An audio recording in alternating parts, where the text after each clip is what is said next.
भक्तों, राधे राधे। जय पिता जी की लाडली से भक्तों पे खूब कृपा करे। कल जो है 26 नवंबर है, यानी कि कल है उत्पन्ना एकादशी। उत्पन्ना एकादशी का व्रत है। आपको बिना समय व्यर्थ किए मैं जल्दी से बता दूं कि ना, जो भी भक्त एकादशी का व्रत उठाना चाहते हैं तो वो कल एकादशी का व्रत उठा सकते हैं, यानी कि 26 नवंबर से उत्पन्ना एकादशी का 26 नवंबर 2024। एकादशी का जन्म जो है ना, उत्पन्ना एकादशी का जन्म कल के दिन ही हुआ था श्री नारायण जी के द्वारा। तो कल के दिन जो भी भक्त एकादशी, वैसे तो सही मायनों में एकादशी हमें उत्पन्ना से ही उठानी चाहिए, लेकिन काफी भक्त जो है ना, जो 4 बड़ी एकादशियां आती है उनमें से भी बीच बीच में से एकादशियां शुरू कर लेते हैं, लेकिन उत्पन्ना से ही जो है ना, कल एकादशी माता का जन्म दिवस यानी कि है। तो जो भी भक्त उठाना चाहे वो कल संकल्प लेके शुभ मुहूर्त में उठकर जो है ना, वो स्नान इत्यादि से अपने कार्य से निवृत्त होकर पूजन करके फिर जो अपना व्रत नियम ले सकते हैं। कल जो है वैतरणी व्रत भी है। वैतरणी व्रत क्या होता है? हम जहाँ पर रह रहे हैं मृत्यु लोक है, और जब मरने के बाद में यमलोक तक का यानी कि जो सफर होता है, उसके बीच में जो नदी आती है उसे वैतरणी नदी कहा जाता है। गरुड़ पुराण में बहुत बार आप सभी भक्तों ने सुना भी होगा।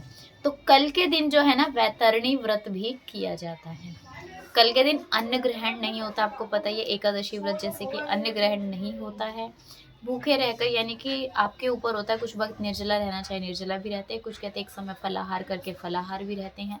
यानी कि कल के व्रत में जो है ना, उत्पन्ना एकादशी और वैतरणी व्रत में जो है ना, अन्न ग्रहण नहीं किया जाता है। पूजन जमीन पर सोना होता है, ब्रह्म मुहूर्त में ही जो है ना उठना होता है। जिस दिन व्रत होता है एकादशी का, उसी दिन वैतरणी व्रत होता है, उस दिन आपको जमीन पर ही सोना होता है, शैया पे हमें नहीं लेटना होता है। इन सब चीज़ों का इत्यादियों का नियम होता है। नमक मसाले किसी भी तरीके की कोई चीज़ नहीं ग्रहण करनी होती है। अब इसमें जो है ना, जो भी फलाहार आप लेते हो वो आपको एक ही समय लेना होता है। तो इस तरीके से जो है ना, आप वैतरणी व्रत भी कर सकते हो। काफ़ी भक्त रहते भी हैं, जिन्हें नहीं पता है वो चाहे तो कर भी सकते हैं वैतरणी व्रत। और दूसरी बात, काफ़ी भक्त को ये कन्फ्यूज़न रहता है कि ना, इस बार एकादशी 2 है या 1 है। तो इस बार सिर्फ एक ही एकादशी रहने वाली है। उत्पन्ना एकादशी 26 तारीख को ही मनाई जाएगी, लेकिन पारण के समय में थोड़ा सा इस बार चेंजेस है। अब मैं आपको बता दूं कि जब पारण का समय होता है वो हरिवासर में कभी नहीं खोला जाता, यानी कि द्वादशी तिथि का 1/4 हिस्सा जो होता है वो हरिवासर का होता है। तो इसीलिए उस समय में व्रत कभी भी नहीं खोलना चाहिए।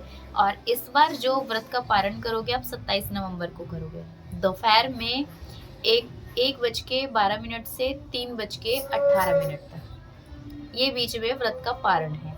अब कहेंगे कि इसमें दोपहर के बाद क्यों है, और दिन तो हम सुबह ही व्रत का पारण कर लेते हैं। तो इसमें जो मेन टाइमिंग है 10:26 तक तो हरिवासर है। हरिवासर में तो आप कोई भी व्रत नहीं खोल सकते, वरना उसका आपको पुण्य नहीं मिलता है।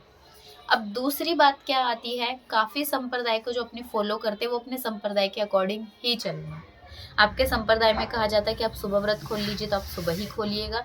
आपके संप्रदाय में जिस तरीके से बताया जाता है आप अपने संप्रदाय को फॉलो कीजिएगा।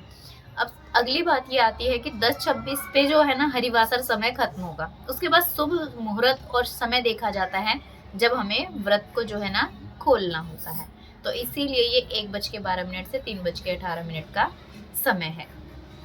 काफी भक्त, अगर संप्रदाय में कहा जाता है कि 10:26 के बाद में आप व्रत खोल सकते हो, तो ये आप अपने संप्रदाय से जब भी आप जानकारी लेने के बाद ही खोल सकते हो। तो इस तरीके से आपको उत्पन्ना एकादशी का व्रत कीजिएगा।